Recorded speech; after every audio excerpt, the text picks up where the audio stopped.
नमस्कार दोस्तों। आज जो मुद्दा मैं लेकर के आई हूँ वो केवल भड़ास का नहीं है।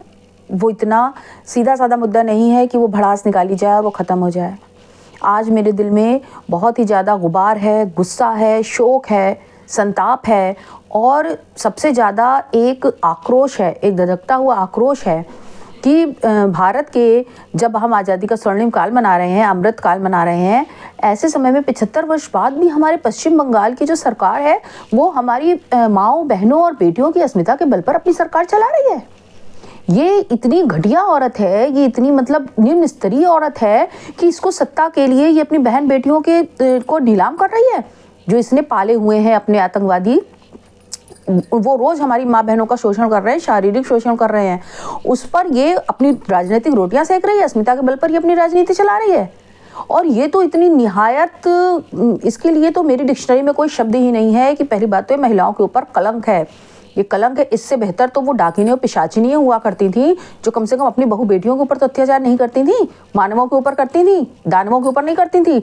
लेकिन ये ऐसी नीच, ऐसी निम्न स्त्री औरत है कि ये अपनी ही बहू बेटियों की अस्मिता बेच रही है, उनको तार तार कर रही है केवल अपनी राजनीतिक रोटियां सेकने के लिए। ये जो है वो तो है, इसको तो मैं ऐसा श्राप दूं, मेरा बस चले तो इसे आज मैं ऐसा श्राप दूं, अपने कान्हा जी से प्रार्थना करूं कि ये इंसान तो कहलाने लायक है ही नहीं, इस धरती पर इसका अवशेष ना बचे। कुछ ऐसा हो कि धरती पर इसका अवशेष ना बचे, जो मेरी सनातनी बहनों के साथ, मेरी बेटियों के साथ इतना नृशंस कार्य करवा रही है अपने पाले हुए डॉगीज के द्वारा। अब मैं आती हूँ केंद्र सरकार पर। तो मोदी जी, आप भी इस मामले में बराबर के गुनहगार हैं। ऐसा नहीं है कि आपको पता नहीं है कि पश्चिम बंगाल में क्या चल रहा है और क्या हो रहा है। अरे सोशल मीडिया के छोटे छोटे पत्रकार जाते हैं और वहां से खबरें निकाल के लेके चले आते हैं। आपकी इतनी बड़ी बड़ी एजेंसीज हैं, इतने बड़े बड़े आपके पास संसाधन है, इतने सोर्सेज हैं, आपको नहीं पता कि ये ममता बनर्जी बंगाल में क्या कर रही है? सनातनियों की जो पुरुष है उनकी जान ले रही है, जो स्त्रियां उनकी अस्मिता को बेच रही है। आप कब बोलेंगे इस पर? आप अगर यही देखते रहेंगे कि क्या संविधान में क्या वर्णित है, आपको उसके हिसाब से चलना है, तो आप, इसमें कोई दो राय नहीं है कि आप दूसरे भीष्म बनेंगे।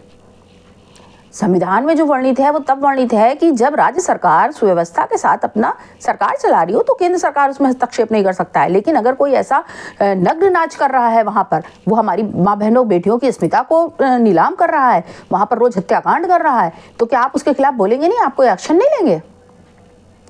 आपको एक्शन लेना पड़ेगा। 24 से पहले आपको इस बात का जनता के सामने अपना स्टैंड क्लियर करना पड़ेगा कि ममता बनर्जी का जो इतना घटिया शासन चल रहा है पश्चिम बंगाल में, उसके लिए आप क्या स्टेप ले रहे हैं।